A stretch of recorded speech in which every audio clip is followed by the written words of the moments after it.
Hey, it's Macy back with Macy's Reading Corner, reading Flawed by Cecelia Ahern. And I had to stop in the middle of chapter 2, so we're going to finish that.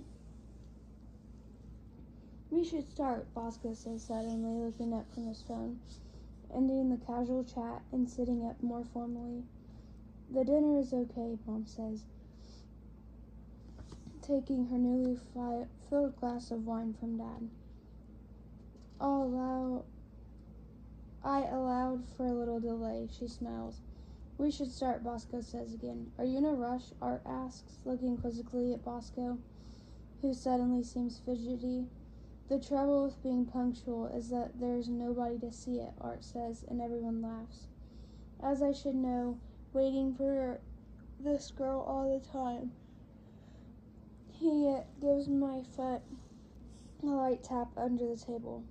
No, I disagree. Punctual is acting or arriving exactly on time appointed. You're not punctual. You're always ridiculously early. The early bird catches the worm, Art defends himself. But the second mouse gets the cheese, I reply, and Art sticks his tongue out at me.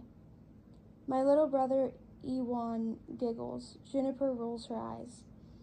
Bosco seems seemingly frustrated by our conversation, interrupts and repeats, Summer Cutter, we should start the meal now. The way he makes us all stop laughing immediately and turn to look at him. It was an order. Dad, Art says in surprise with an awkward half laugh. What are you, the food police? Bosco doesn't break his stare with Mom. This has an odd effect on everyone at the table. Causes a tense atmosphere, the kind you sense in the air just before thunder rolls. Heavy, humid, headache-inducing. You don't think we could wait for Bob and Angelina, Dad asks, and Colleen, I add. And Juniper rolls her eyes again. She hates that I pick on every little detail, but I can't help it. No, I don't think so, he says simply, firmly not adding any more. Okay, Mom says, standing and making her way to the kitchen, calm and placid as if nothing happened at all, which tells me that underneath her legs are paddling wildly. I look at Art in confusion and know that he feels the tension too, because I can sense a new joke forming in his mouth, the thing he does when he feels awkward or scared or uncomfortable. I see how his lip starts to curl at the thought of his punchline, but I never get to hear what he has to say because then we hear the sirens. Chapter 3. Hold on. Okay. Chapter 3. Sirens ring. The sirens ring out. Long, low warning. The sound makes me jump in my seat. Startled, it sends my heart beating wildly, every inch of me sensing danger. It is a sound I've known my entire life, a sound you never want directed at you. The guild calls it the alert signal. 3 to 5 minute continuous siren that rings from the guild vans. And though I never lived through any war, it gives me a sense of how people must have felt before being attacked. In the middle of a normal moment, it can invade your happy thoughts. The sirens sound close to home. They feel sinister. We all momentarily freeze at the table, then Juniper, being Juniper, who speaks before thinking, is clumsy in her actions, jumps up first, bumps the table, and sends the glasses wobbling. Red wine splashes into the white linen like blobs of blood. She doesn't bother to apologize or clean it. She just runs straight out of the room. Dad is close behind her. Mom looks completely startled, frozen in time, drained of all color. She looks at Bosco. I think she's going to faint. She doesn't even try to stop Ewan from running out the door. The sirens get louder. They're coming closer. Art jumps up, so do I, and I follow him down the hall and outside where they've all gathered in a tight huddle in the front yard. The same is happening in each yard around us. Old Mr. and Mrs. Miller in the yard to our right hold each other tightly, looking terrified, waiting to see whose house the sirens will stop outside of.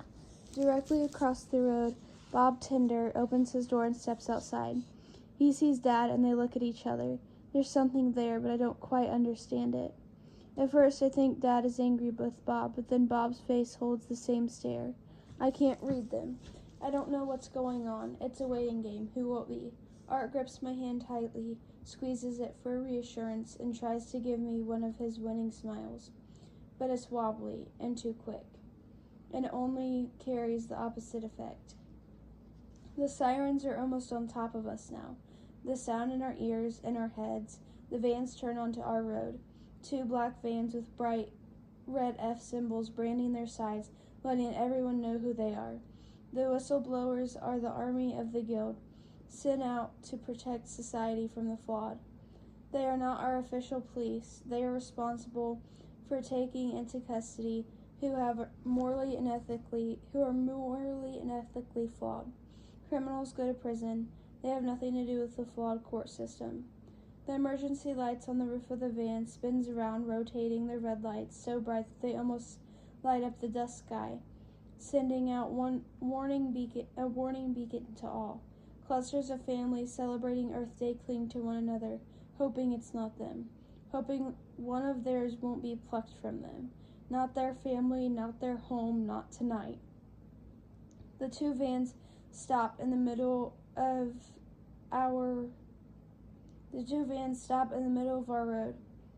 the road, directly outside our house, and I feel my body start to shake. The sirens stop. No, I whisper. They can't take us, Art whispers to me, and his face is so sure, so certain that I believe him. Of course they can't take us. We have Judge Crevan sitting in our home for dinner. We're practically untouchable. This helps my fear somewhat, but then anxiety turns to the poor, unfortunate person they are targeting. This surprises me because I've always believed that the flawed are wrong, that the whistleblowers are on my side, protecting me. But because it is happening on my street at my front door, that changes. It makes me feel it's against them. This illogical, dangerous thinking makes me shudder. The van doors slide open and the whistle sound as 4 uniformed whistleblowers leap out, wearing their signature red vests over black combat boots and shirts. They blow their whistles as they move, which has the effect of numbing my mind and stopping me from being able to form a single thought. In my head is just panic. Perhaps it's that intention. The whistleblowers run. I stand frozen.